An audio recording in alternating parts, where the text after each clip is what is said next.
So, Creed 3 comes out to theaters this week, and if you want to know if the next installment of the Creed and overall Rocky franchise is worth checking out on the big screen, but also in IMAX, well, let's get into it. Hello, friends, and welcome back to the Brockopp side, a place to live, talk, and buy movies. And if you've seen the channel for a little while now, you probably know I'm a pretty big fan of the Rocky franchise, just the Creed movies in general. Rocky, of course, is an all-time classic movie series, and I think the Creed films themselves are just a prime example of how to do a legacy, reboot, whatever you want to call it, while still maintaining what made the originals so great. Does this movie do that? Well, that's what you're here to figure out, I'm assuming, but don't worry, there are going to be zero spoilers throughout this review, but without further ado, let's start talking about the movie. While this movie doesn't do anything revolutionary with the Rocky formula, every element of Creed 3 shines so bright. Michael B. Jordan and Tessa Thompson once again still bring their A-game to these roles, but of course this time we do get Jonathan Majors as Damien, who just totally steals the show, much like how Jonathan Majors stole the show in Ant-Man the Wasp: Quantumania. The Creedification of the MCU is upon us! He gets another chance to bring his ferocity but overall tenderness center stage as he plays this character deeply rooted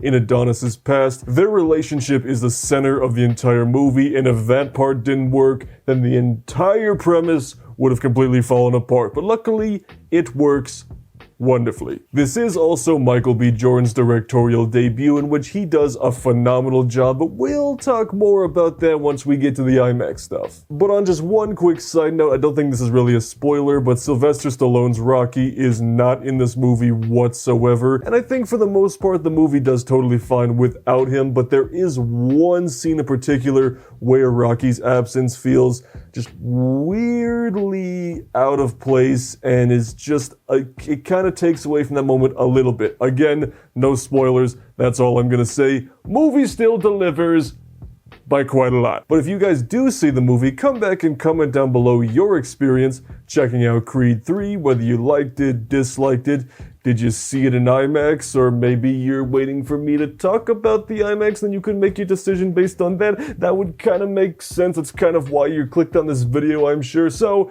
anyway, let's start talking about the IMAX, shall we? But this is the first ever sports movie to be filmed for IMAX screen specifically, with different sequences filmed on the Sony Cinealta. The IMAX sequences are obviously limited to the fights themselves, which there are quite a few throughout the movie, which of course are all shot beautifully by Kramer Morgenthau and directed by Michael B. Jordan. And what I really liked about Michael B. Jordan's directing style in this movie is that it is very on brand with the other Creed movies from a visual and auditory standpoint, but he makes this movie his own and brings his own vision into it, especially with the fight sequences, which are some of the most uniquely executed and wonderfully stylized in the entire franchise. The way it keeps Adonis and Damien front and center in the final fight, I thought, whoa.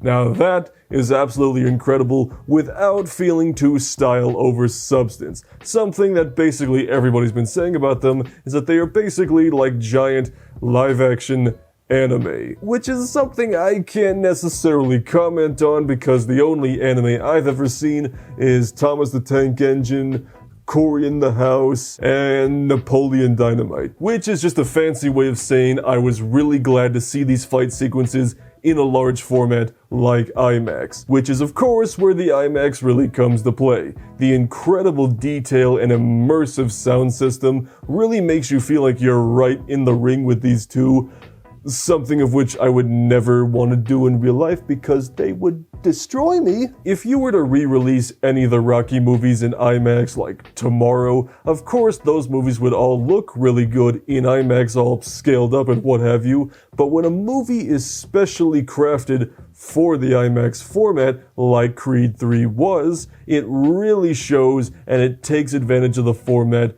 beautifully, making these fights feel so larger than life and like you just can't escape the tension between these two, and got to come home with a free poster, which is pretty cool because I like getting free posters even though I have nowhere to put this damn thing.